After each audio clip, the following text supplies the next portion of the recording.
আলহামদুলিল্লাহ, এই বৃষ্টিতে ভালো পরিমাণে ড্রাগন হয়েছে গাছে। প্রায় 20টা গাছে মোটামুটি আপনার 30 থেকে 35টা ড্রাগন হয়েছে। এই যে একটা, আরও হচ্ছে করা আছে কিছু।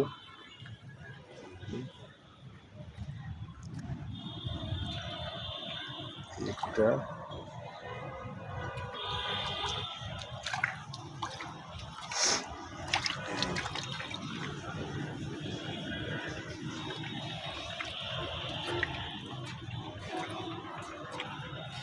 এই গাছটাই মনে হয় সবচেয়ে বেশি আসছে ড্রাগন।